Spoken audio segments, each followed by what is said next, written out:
Islamo-Nazis, not Muslims per se, Islamo-Nazis, have secreted themselves into this country and seek to do enormous damage to us. Or there are people already here who have been convinced to do enormous damage to us. And we have a huge problem. Our borders are wide open. We're bringing in refugees from the Middle East.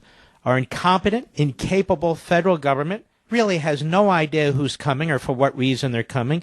We still have to listen to these lapdog politicians, Democrats and Republicans alike, tell us this is good for America, it's good for America's economy, it's good for our school systems and our hospitals and all the rest, it's good for Social Security, to keep importing illegal aliens and legal aliens from the third world and some hellholes all over the world, even though we have no idea who they are or why they're really coming. Our immigration system's broken, they say. No, our immigration system is not broken. Our politics is broken, our Constitution is broken, and our will to survive as Americans is broken. Not among Americans, but in the political ruling class. Andrew Lugar is the U.S. Attorney from Minnesota. And here's what he said today, and his words matter. Cut 2, go. To be clear, we have a terror recruiting problem in Minnesota. Stop. We have a terror recruiting problem in Minnesota. Among whom? Go ahead. This case demonstrates how difficult it is to put an end to recruiting here. Parents and loved ones should know that there is not one master recruiter organizing in the Somali community locally. Stop. All right, so it's the Somali community in Minnesota, which has been a hotbed. Mark, what do you say? Again, not all Somalians. We know this. If we're all Somalians, we would know it, wouldn't we? But too many. Go ahead. What this case shows is that the person radicalizing your son, your brother, your friend may not be a stranger. It may be their best friend right here in town. Now, this is amazing to me. See, when you look at America, we have populations coming into this country at such a fast rate. It's not even an influx. It's a wave after wave after wave. Politicians making the decisions, bureaucrats making the decisions. The American people never have any input. What do the American people want? What is our consensus on this? We're not consulted.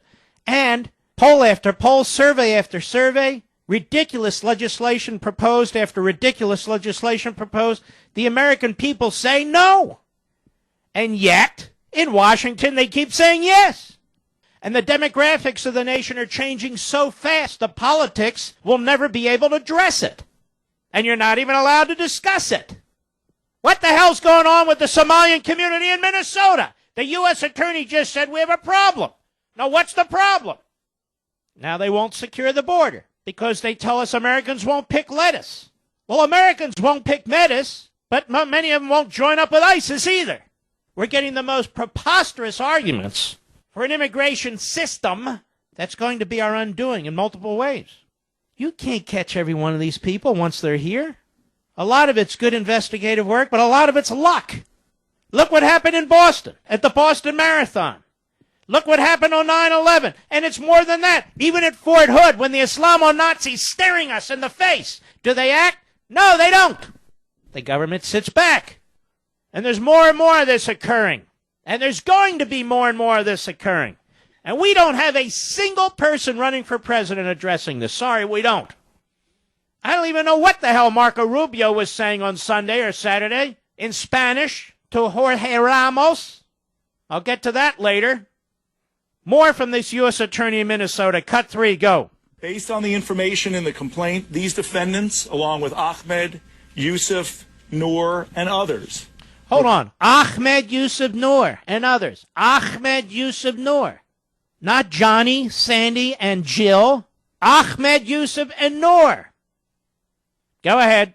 Each other, supported each other's efforts to get to Syria, helped each other with funding, and worked exclusively and extensively to come up with the best travel arrangements. On multiple occasions, members of the group were stopped from traveling to Syria. Their plans were disrupted, and the consequences of their actions were made clear to them. Yet they continued. Guled, for example, was stopped multiple times from traveling. But what is remarkable about this case is that nothing stopped these defendants from pursuing their goal. They never stopped plotting another way to get to Syria. So, what are we going to do about this? We catch them here and there. If we have Americans, naturalized Americans or others, going to Syria or some other hellhole to participate in terrorism, has anybody actually introduced legislation that Mitch McConnell will bring up or John Boehner will bring up, which will summarily deny them of their citizenship? No, not to my knowledge. Though I believe Ted Cruz has been pushing for something. But then he's attacked by the libertarians. Oh, what about due process? What about due process? Why, we're not accusing them of a crime. Most of these are naturalized citizens, if they're citizens of any kind at all. This is why when you hear the U.S. Chamber of Crony Capitalism, when you hear these ethnic front groups, when you hear Jeb Bush, when you hear Barack Obama, when you hear all of them go on and on and on about the love certain people have for this country, as if they interviewed each and every one entering this country, as if they know who's entering this country. It's a lie. Some people do and some people don't, and it's the ones who don't are the big problem. And they have no way of differentiating them because they don't identify themselves. They're not coming across the border with a scarlet letter. And if they're naturalized citizens, under our law, they followed a process of one sort or another, or by executive fiat, they became naturalized citizens. We, the American people, must insist that this government be much more careful in who becomes a citizen. I am sick and tired of the argument being the reverse. If somebody comes here illegally, or even legally, all of a sudden they should be on a pathway to citizenship. Why? Well, we can't keep the situation the way it is now. Why not? So if people come here illegally, not even invited, on their own? You know, there was a wonderful Facebook post several years ago shown to me by a gentleman whose name I don't recall, but even if I did, he may not want to be nationally known. And his post essentially said something like this. So you break into my home, and I want you to leave. You break into my home, and I want you to leave. Now, it's true, maybe you do my laundry, maybe you cut my lawn, maybe you paint my house, maybe you do these tasks that I don't want to do, but you broke into my home, and I want you to leave. No, no, no, says the local sheriff. They're washing their clothes, they're cooking your food, they're helping to raise your children, whatever it is. They get to stay, but I don't want them in my home anymore. Too bad. They're in your home, and they get to stay. It's really a good parallel, is it not? I think it is.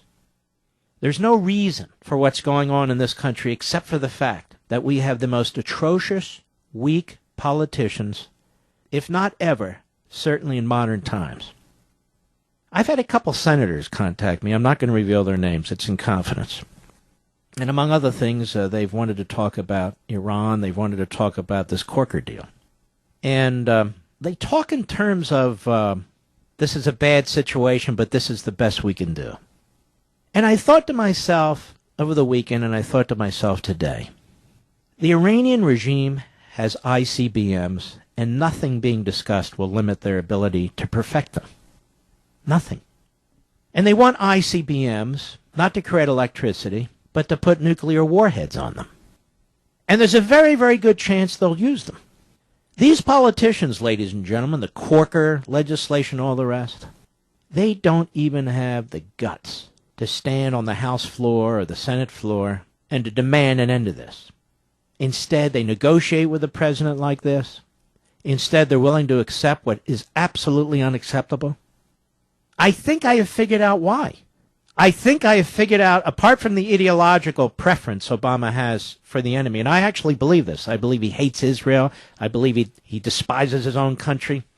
Not their tactics, but sympathy. Yeah, well, why shouldn't they control the Middle East? And why shouldn't they this? And why shouldn't they that? Why should ugly Americans be the only ones? Yes, I believe he believes that. Doesn't he say that, in essence? But I think in addition to the ideological, we have stumbled across another reason why Washington, Democrats and Republicans, are into this deal, either directly or prepared to submit to it. And I'll explain that when I return. Right before the break, I said there's another reason why I think they're pushing forward at breakneck speed with some deal with Iran, the Islamo-Nazi regime there. There's some reason beyond ideology, although that's clearly a primary reason. And the New York Times revealed it. Didn't even know it revealed it. The New York Times revealed it over the weekend. Here's what the New York Slimes says. From Tehran. Wearing business suits set off with sneakers, the American executives trailed a young guide along the narrow sidewalks of the capital of Iran, once branded by the United States as part of the axis of evil. Their destination was one of Tehran's most luxurious restaurants, where Iranian officials and business consultants greeted the visitors with open arms and Pharrell Williams' song Happy blasted from the sound system. Everyone loves us here, said Ned Lamont, a digital services entrepreneur and former politician, holding a glass of carrot juice offered by one of his hosts. Just as the Obama administration and Congress were wrangling over details of a nuclear agreement with Iran last week, the group of 24 executives were touring the country on a fact-finding mission. Of course, the organizers rushed to explain this was by no means a business delegation. We're tourists, said Dick Simon, co-founder of the Young Presidents Organization, a network of business executives. But naturally, many in our company have the potential of getting involved here as they lead some very significant businesses. American companies are barred from doing business in Iran, which remains under a regimen of sanctions aimed at pressuring the country to curtail its nuclear program.